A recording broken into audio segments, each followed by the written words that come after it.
So they left us with a cliffhanger at the end of episode 17, with Ubbe only just discovering the new world, but luckily for us they didn't waste any time exploring that to its fullest in this episode. And by no means do they forget about the English storyline, having some really great scenes with both Alfred and Ivar, but the main bulk of the episode was spent here in the new world. So let's start with those scenes of Alfred.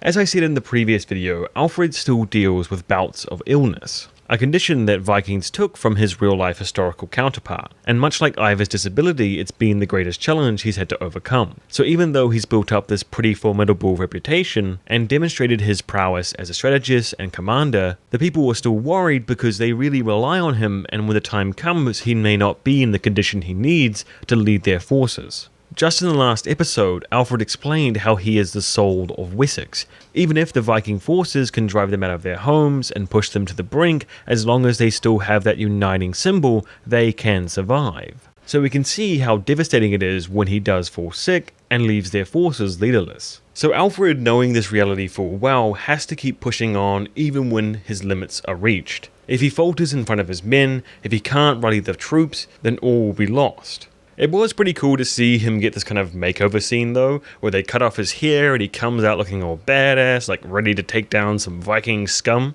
And it was this moment that leads into that speech that really made the episode.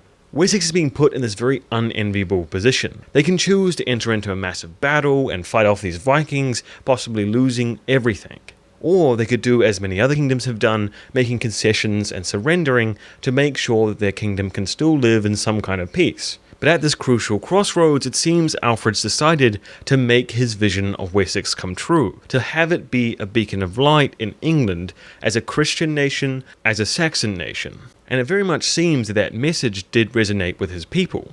This scene is Alfred at his finest. Instead of this just being another tragedy that Wessex has to face, fighting off another powerful force that could end their entire existence, he turns it into a moment to push forward his vision. This gives the troops something more to fight for than just defending their homes. They become the protectors of not only the Christian faith, but the Saxon way of life. Wessex becomes an embodiment of England as a whole, and Alfred himself becomes the central figure to that idea. So if all the other Alfred scenes are anywhere near as good as this one, I'll be very happy with the storyline. So as Alfred is trying his best to stave off his illness and keep up a front, Vikings builds a really good parallel to that struggle with Ivar. We hear in detail about his ambitions, how he wants to become the most famous Viking that's ever lived, and even how he's afraid of his legacy becoming diminished like that of Ragnar's. However, just as he finds his purpose and becomes driven and they're placed in this perfect moment to form a legacy, it seems his condition is flaring up, and Vixit even notices that Ivar's eyes had become a deep blue. A warning foretold by their mother that he's in danger and he must be protected. If that wasn't ominous enough of a warning, they even give us the scene with the seer, where he basically says you don't want to see what's coming next, baby. Though I think it would be more funny if this was just the ghost of the seer getting some kind of revenge on Ivar for killing him, messing with his head and spooking him out. But it does seem that the seer is more used as a reflection tool for characters, and it's not actually some person speaking to them, but how they feel themselves about any given situation. So it doesn't actually take very long for the first roadblock to show up in Ivar's path. His whole plan lynched on the idea of them being able to catch Alfred's army on the move and be able to intercept them from their vantage point. But as the fog moves in and covers the forest, it really throws a whole wrench in their plan. And we can see how characters like Harold are already questioning how much of a role Ivar really should have in continuing to lead this raid. And on top of that, much like Vix had warned, Ivar's already hurting himself just doing his normal walking round. Having the troops see his display of weakness and him struggling with his condition undermines him just as much as Alfred falling to his sickness. But as things would have it, him facing these challenges from being crippled sparks an idea of how he might just win the day even with the fog. So this whole conflict is led by two broken individuals facing their unique challenges, and whomever between them can turn around their weaknesses into their greatest strengths will be victorious. So back at Kattegat, Eric and Ingrid are trying to make the local lords comply with their new changes and proposals. At first, Eric tries to give a convincing speech talking about the pros and cons and how necessary it is, but when he's blind and can't see who he's talking to, and already isn't that charismatic of an individual, it kind of falls flat. So Ingrid has to step up and use the good old fearmongering trick to make them all comply. This scene demonstrated really well how Eric is now super dependent on Ingrid to make any changes and to really act as king. I was a little confused why Ingrid didn't just outright kill him and become queen, because she has a very easy path to doing so, but I guess keeping him crippled and dependent kind of leaves him to be a tool that she can use to maintain power. But as Eric begins to wise up to the idea that his affliction was maybe caused by her, he begins to get bitter and plans to remove her. But being completely blind, especially in this time period, he doesn't have a lot of options to actually enact that, so he has to use this really afraid and timid slave.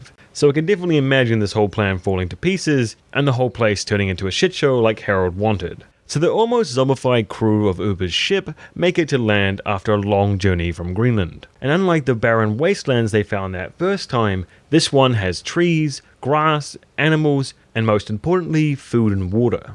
And this food you don't have to fight a WWE star to get either. It was pretty funny to see that they were so tired and confused they didn't even know what to do when they first arrived. Like, they faced so much hardship and despair trying to get here that they can't even believe that they actually made it. I thought it was pretty clever when they had that shot of Odir drawing the cross on the beach and then transforming that cross into Thor's hammer. Like, he doesn't care which gods or god took him to this land, he's just happy to receive the blessing irregardless. So as they explore, they realize how much of a treasure this place truly is. There's seals on the beach, birds in the sky, moose to eat, boars to hunt, lush forests and trees for timber to make homes, and plenty of fresh water, probably filled with fish, not to mention the sea. Even back in Scandinavia, farmers had hard lives working pretty difficult land. Iceland and Greenland were worse for sure, but this is just transformational for what they expect or know. There's a reason that for thousands of years the humans that lived here didn't need to make settlements, they could survive off the land. It's so difficult to make large settlements, and they come with so many downsides, from disease, overcrowding to war, and the unbalanced lifestyles and diets that come from making the same crops and killing the same animals. But in this world you wouldn't have to go through those perils and challenges to live a good life and sustain yourself off the land. So to Ubbe and his companions, this very much does seem like paradise. But it's not long that Odir starts to notice things are a bit off. At first he's not able to put his finger on quite what the feeling is, but soon enough they find tracks and even a carving. With Iceland and Greenland both being completely devoid of life, it almost seems that they forgot that there could be other people on this land before them. I did really enjoy how they put these scenes together with these kind of creepy camera angles, like their characters were being watched, but we didn't really get a full view of who was seeing them. It built this kind of atmosphere of mystery around who the other people could be, and placed us in the perspective and mindset of the characters we follow. First encounters can be very dicey affairs, and if things did go badly between them and the already established population, their group of maybe a dozen people definitely aren't going to come out on top.